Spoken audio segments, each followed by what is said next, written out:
Meghan Markle talks struggles of getting an acting job early in her career. Okay, let's get into the first article. And I was happy to see Markle news because she's always good for the channel.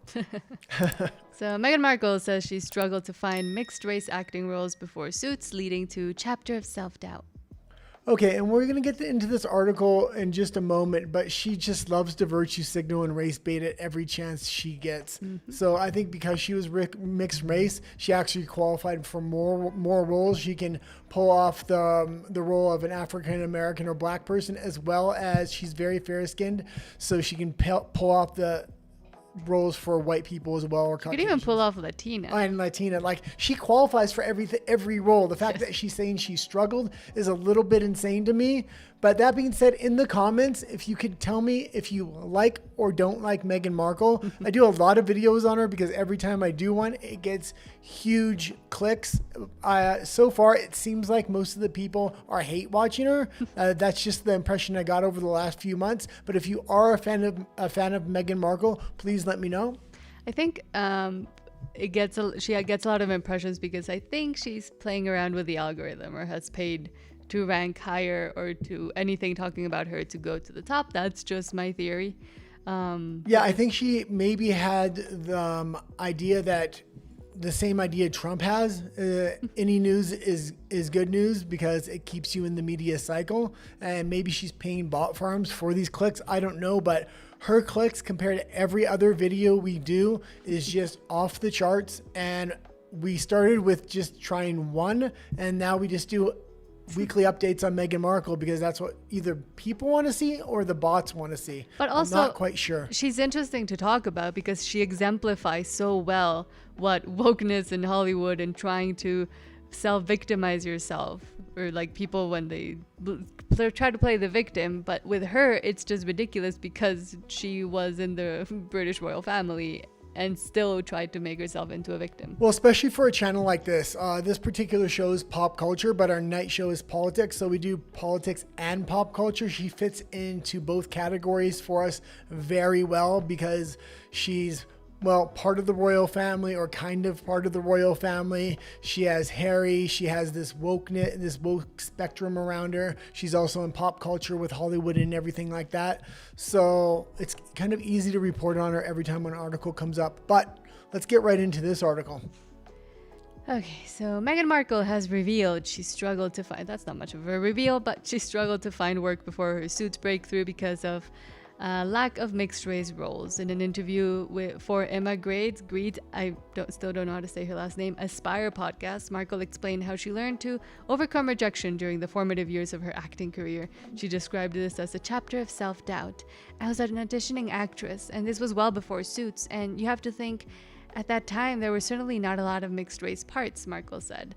If I was going in for an audition, it was either, you have to remember, this was a very different time than it is now. Girl Next Door, that was typically blonde-haired, blue-eyed, and a certain look, but I'm half white. I would also be submitted for those roles. She'd be submitted for every role. She ticked every box. That's why she was able to even get that Suits role. It's hard to get a role like Suits and make that breakthrough. She was able to do it even though she wasn't a very good actress. I think that was more what was standing in her way. Yeah, I think that was her biggest benefit, was actually her mixed race, and the fact that she has the ability to manipulate her appearance to look like whatever the role kind of needs. But on top of that, is this the podcast you were kind of talking about she was doing an interview with yesterday? Yes, so I spoke a lot about it in Spanish, and like set up for me to talk about more once I watched the podcast. But yes, it is. Okay, I think I'll watch it today, and we'll probably do a video on it later tonight. Because I think there's a lot more stuff that came out. Because in the podcast, she said she wanted the actual truth about her to finally come out. But I don't think she wants the actual truth, because every time something comes out, they try to sue whoever writes it or talks about it. She likes to manipulate what the truth is, what the actual reality of the situation is. She's been in a lot of controversies lately, especially when it comes to copyright and stealing other people's materials, stealing other people's ideas, whether it's her cooking show, whether it's her children's book, whether it's other Netflix content she's involved in. Everything seems to be, in my opinion, possibly stolen from other sources that are small but good content. So she finds creators that are small, that have really good ideas, and she tries to blow it up into the mainstream and claim it as her own. But it really backfires because people really take notice at everything she does. But she's able to kind of put, as she says, her own narrative out because she's been doing all these different podcasts of empowered women that are essentially just 40-year-olds that come up with a way to invest their husbands or their own fame's money. Because this lady, Emma Grade, whatever her name is, she's actually a co-owner of a bunch of Kardashian businesses. So she's a co-owner of the Good American Jeans from Khloe and of Skims from Kim Kardashian. And she's just completely destroyed Prince Harry. Like, he had, out of this couple, he should really be the front runner in this thing. He has the most mainstream appeal before she got her hooks into him. She's completely turned this man into a simp, into something men do not want to be. You would run the other way from this particular guy's actions. Well, she sank her claws into him because he has all this quote unquote trauma that he always talks about now. I mean, it's not like she did it all. He also allowed himself to be put in that position. But now she's completely destroyed any relationship he had with his family, his father.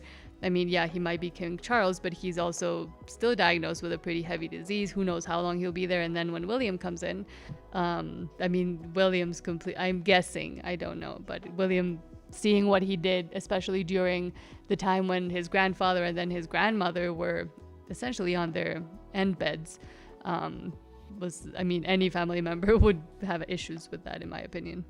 Yeah, and with the cultural transition that's kind of happening right now, going back a little bit towards masculinity and tradition and things like this would be a time for Harry to kind of really emerge. But I think she's destroyed him to the eyes of the mainstream, or at least to men and things like that, to look to him as a role model or a masculine But figure. I'm not going to put it all on her. He let her. He's a little ragdoll. What I'm trying to say, it to happen. What I'm trying to say is, there's no way Harry is going to emerge as some kind of leader figure in either Hollywood or in politics. If he does, it's going to be completely contrived and manufactured.